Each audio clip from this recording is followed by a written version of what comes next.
Mencionaba el agradecimiento por la presencia de ustedes y la cobertura, lo que para nosotros es una muy importante información en mi calidad de presidente de la Comisión de Agricultura y Ganadería, comisión integrada por 13 compañeros de diferentes partidos políticos que integramos el Senado de la República, y justamente en espera de lo que habíamos venido demandando hace mucho, la reforma del campo, la reforma profunda del campo.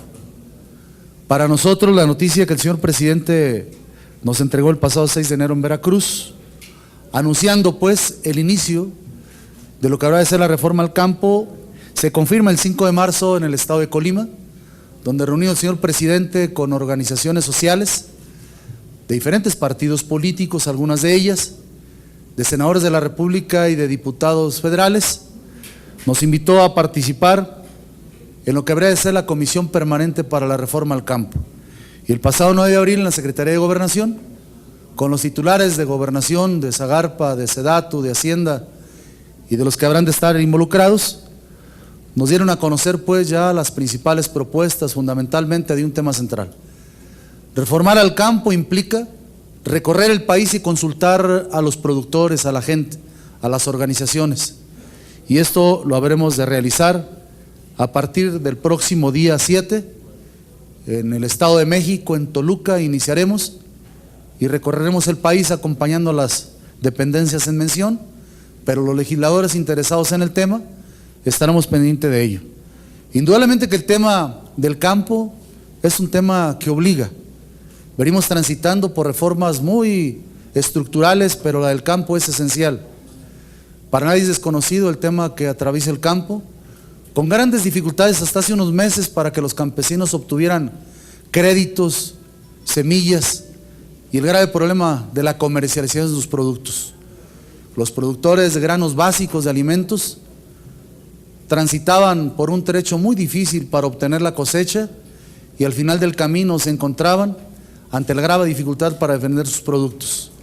Irónico porque quien producía maíz, frijol, arroz, trigo y muchos granos de alimentación, sus precios no alcanzaban y en consecuencia sus productos no tenían mercado y en consecuencia la grave dificultad. Transformar al campo implica una reingeniería prácticamente de las dependencias del gobierno.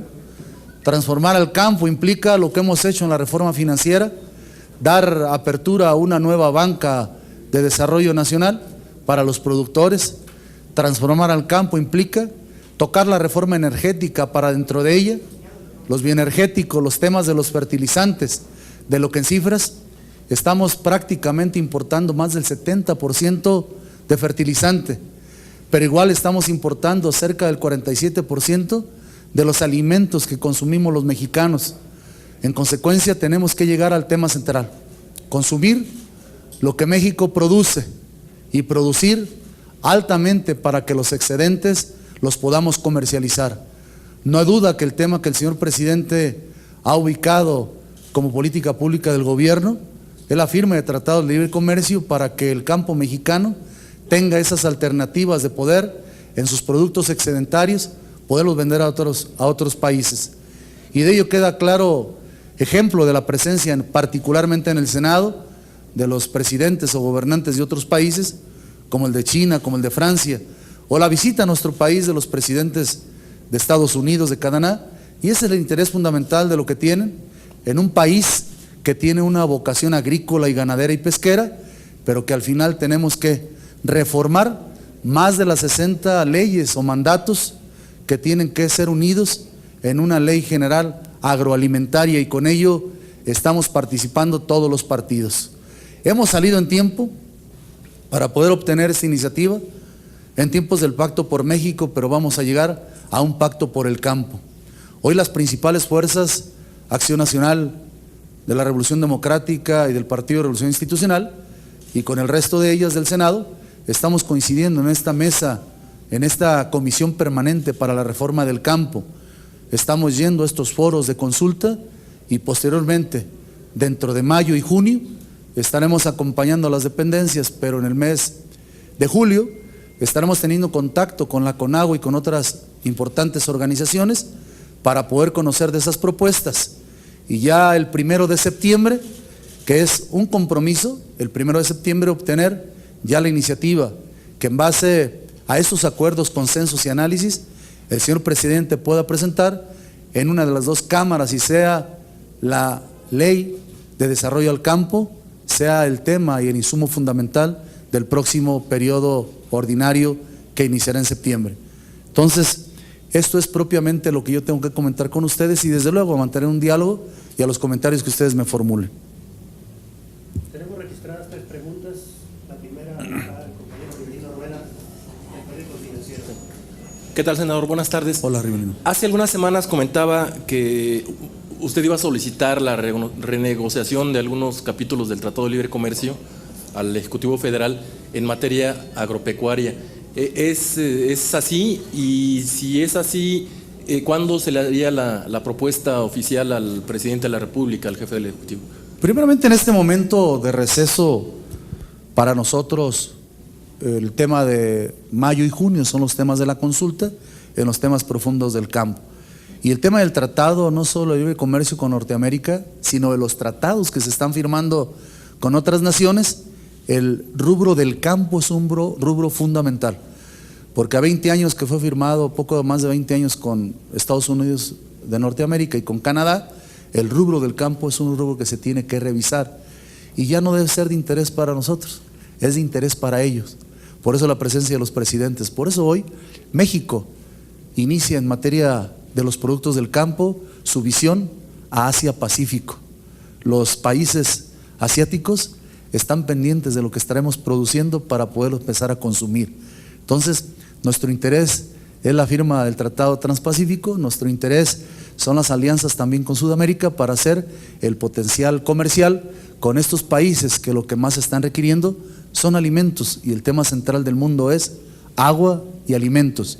Por ello, yo representando Nayarit, que es mi estado natal y es al que yo represento, una de las principales obras del gobierno federal que encabeza el presidente Enrique Peña Nieto es un canal centenario que se le llama para poder cosechar, sembrar más de 50,000 hectáreas que se encuentran en Nayarit y es justamente en esa visión Asia-Pacífico.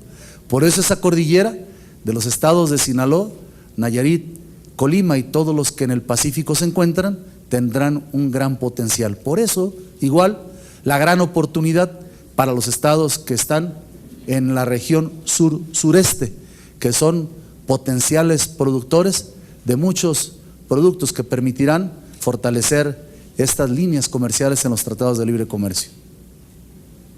Berta Becerra, de Sol de México.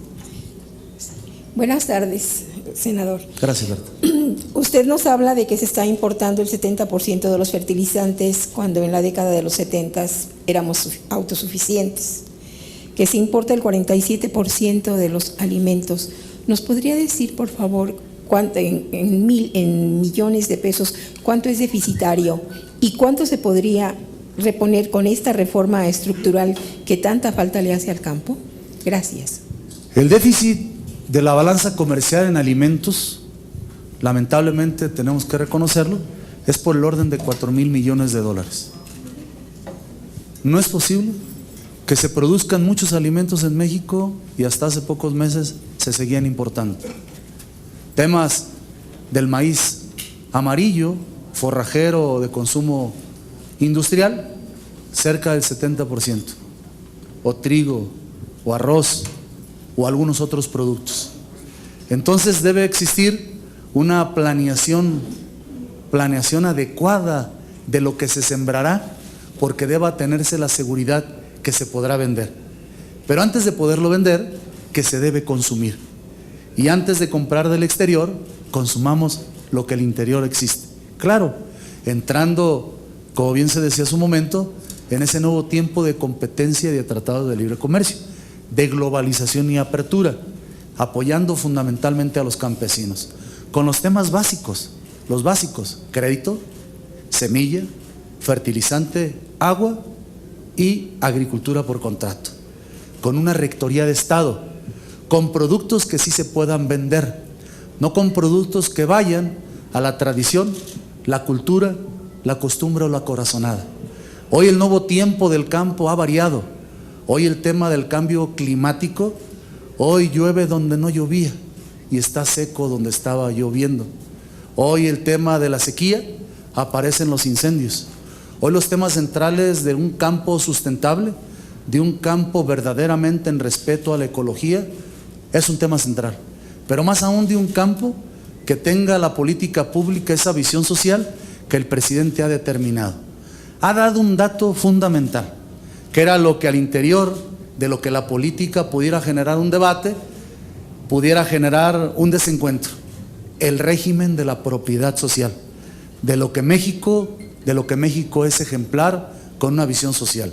Y esto es respetar el minifundio, respetar la organización del campesino en ejidos, pero dar paso a una ley que obligue a reconocer las organizaciones que deban tener un compromiso con la democracia, con la transparencia y con su fortaleza. Y algo importante del campo mexicano: dejar de ser un campo donde el campesino está envejeciendo, donde en el campo están quedando solo las mujeres, solo el hombre adulto y los niños que serán jóvenes esperando el tiempo para abandonarlo. Dejar de ser un campo que la mancha urbana lo está invadiendo y con ello dejando de estar produciendo los alimentos básicos de alimentación para los mexicanos. Por ello las nuevas atribuciones de SEDATU, para detener el crecimiento urbano y preservar verdaderamente los espacios de cultivo. El nuevo tiempo, el nuevo mundo y el nuevo escenario del mundo será en dos temas centrales: agua y alimentos. Y México tiene suficiente, ocupa administrarlos. Y para ello ocupa una ley general, como el presidente nos ha convocado, pero igual los legisladores ocupamos este ejercicio que venimos haciendo de acuerdo, de consenso, para que tengamos un campo más rico, más productivo, más sustentable y que le genere más oportunidades a quienes hoy ven lamentable una circunstancia de dificultad. La tercera pregunta está de Leti Robles. ¿Cómo? Lejos, así. ¿Qué tal? Buenas tardes. Senador, preguntarle, explíqueme por favor, ¿cuáles son los mecanismos que van a aplicar para acercarse a los grupos de campesinos que no son ni priistas ni perredistas, que son las dos fuerzas políticas que están en las mesas, sino que responden a otros grupos, ni siquiera a partidos políticos, sino que tienen otras ideologías? Pienso en la gente, grandes porciones en Oaxaca, grandes porciones en Guerrero. ¿Cómo se van a acercar a ellos? Porque también son parte del esquema, del mapa del campo en México.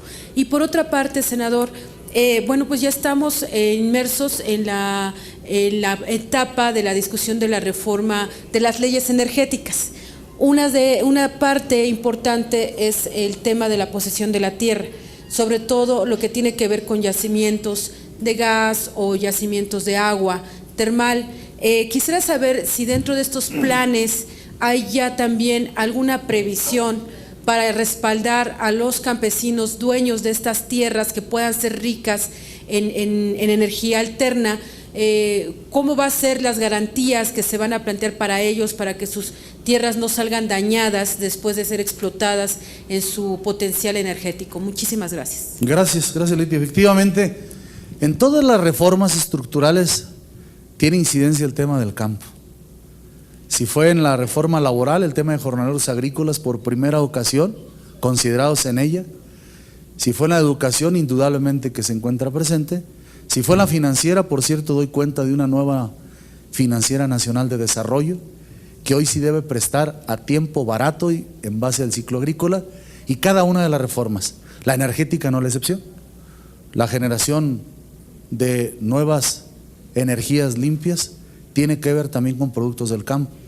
Los excedentes, particularmente de la caña de azúcar, deben ser cogeneradores del etanol, que permita pues el campo no solo ser productivo para la alimentación, sino para la generación de energía.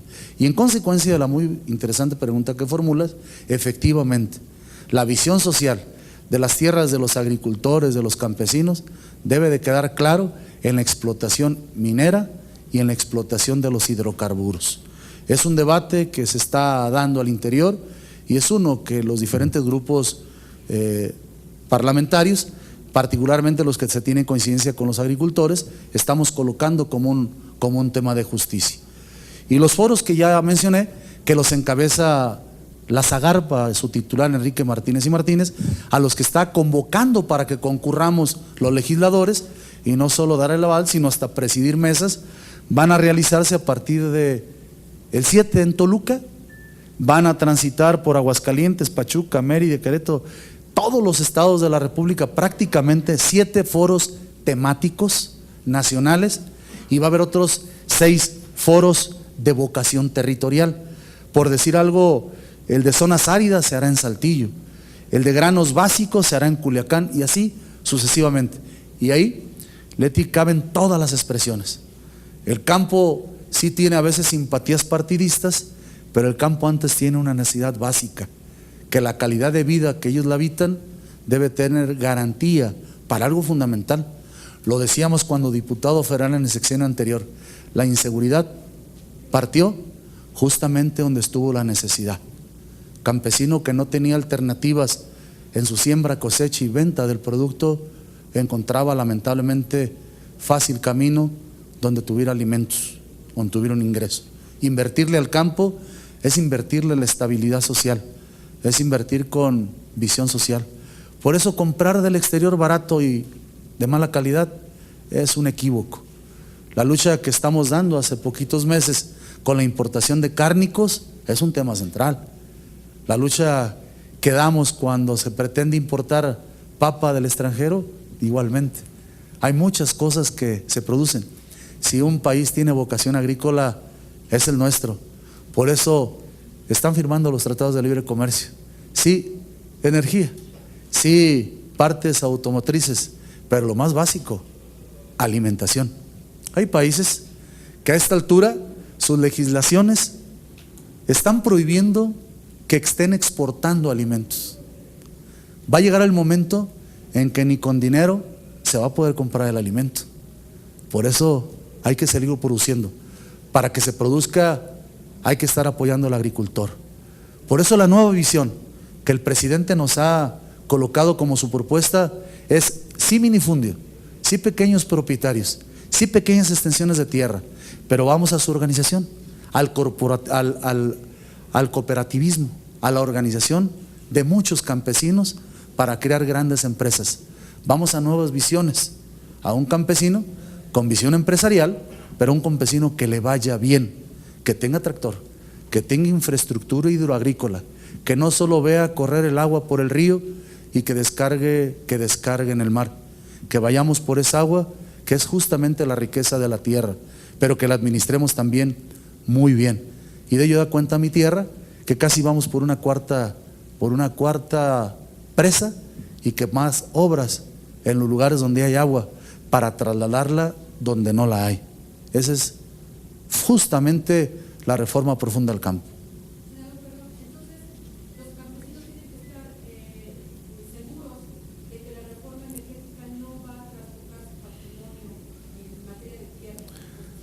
Por eso somos representantes, sí, nosotros del Pacto Federal. Sí, los diputados son representantes populares, los representamos a ellos, deben estar seguros de ellos. Los intereses de la nación son los intereses de los ciudadanos, y en ellos están los agricultores. Por eso debe haber un desarrollo sustentable en todos los sentidos, en el ecológico, en el económico y en el social. La última pregunta la hará el compañero Adriano Ojeda. Senador, muy buena tarde.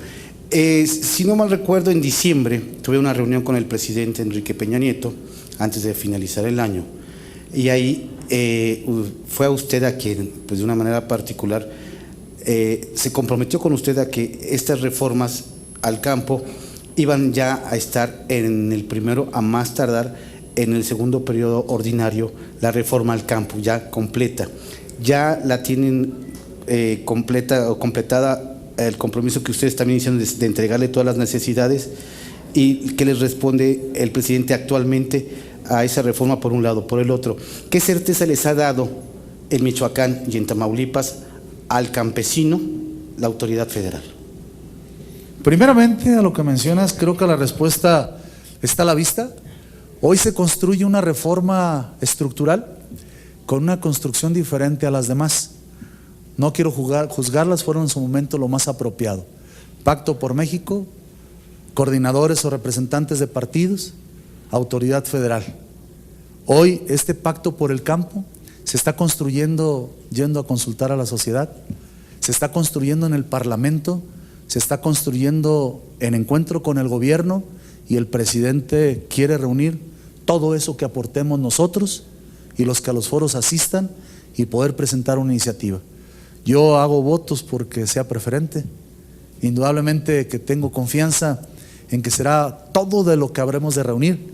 El presidente creo que colocó su compromiso fundamental, el pendiente esencial, la piedra angular de la reforma, que es justamente el régimen de propiedad social. Certidumbre al campesino, que es su tierra, pero en comuna. Certidumbre al campesino para que se organice. Yo creo que es el tema central y es la justicia que debe llegar a quien tantas décadas ha transitado con grandes dificultades. Todos los foros tengo la seguridad que serán para eso, escuchar las voces de quien desee expresarlo, en el tono, la cantidad de palabras y necesidad que deseen hacerlo. Entonces vamos a tener oportunamente la iniciativa. Y si no se aprecia a nadie en el escenario parlamentario, casi será única la reforma al campo. Por eso casi doy cuenta de la coincidencia con las diferentes vertientes políticas que seguramente en su momento harán comentarios con ustedes. No hay quien se oponga a ello. Todo lo que pregunten será en torno a cómo beneficiar a más de 30,000 ejidos que tiene el país, a más de 26 millones de campesinos, a más de mucha gente que ha dado su esfuerzo por el buen desarrollo económico de sus regiones. Pero, ¿estos 26 millones de campesinos están listos para hacer agricultura por trato? Claro. Los nuevos esquemas, lo dije hace un rato y soy medio raro, campesino con visión empresarial, como suena como a rico. Debe haber un campesino progresista. Hay que generar al campesino certidumbre. Como dije hace un momento, en la sencillez de la expresión, que lo que siembra lo va a poder vender. Y cuando lo venda tendrá un margen de utilidad porque tuvo crédito barato, semilla oportuna, fertilizante barato y acceso al agua. Entonces, él surge a nuevos esquemas. Y son los esquemas de la comercialización. Y el esquema fundamental en la comercialización es agricultura por contrato. Ahora sí, como en la propia reforma energética, compartir riesgos en la agricultura también. El que me compra como el que va a vender, con el cambio climático, con muchas cosas más. Pero firmemos a tiempo. Firmar a tiempo es garantizar el precio. Precio que a lo mejor no es holgado, pero es garantía de que la comercialización está presente. Por ello la productividad es un tema central. Producir más en el mismo territorio es un tema central. Ya el territorio de siembra no va a crecer. La frontera ecológica por la selva, la frontera ecológica por los bosques es frontera, no hay que tocarla. No hay que derrumbar árboles ni praderas para sembrar. Hay que tratar de evitar que el cemento, que el pavimento llegue donde se siembra alimento. ¿Esto significa que se van a acabar los acaparadores? Es un tema central. El peor enemigo del campo es el coyote, es el acaparador. Y ese no está siempre en el surco, y a veces no está en la ciudad, a veces está atrás de un escritorio, con complacencia. Se va a tener que tener severidad a quien en forma ilegal, inmoral a veces, hace del campo cosas incorrectas. Ejemplo, lo cito, fue muy sonado y se detectó, el limón mexicano. Al agricultor le seguían pagando 18, 20 o 21 pesos. Le seguían pagando lo mismo, y el precio ustedes dieron cuenta de él. El tramo en la cadena productiva quedó claro, estaba el acaparador. Y ojo, en algunos casos acaparador de alto nivel y en algunos casos coyote de alto nivel. Severidad, como Profeco en su tiempo está ejerciendo acción. Bastó con que Profeco hiciera una acción para que el precio se restituyera a su precio, el precio del limón, perdón. En consecuencia, esto quiere decir que sí leyes, pero sí que se ejecuten, que sí dependencias, pero que sí ejerzan acción y cuidar a los que están produciendo, a los que nos alimentan. Muchas gracias. Gracias. Muchas gracias.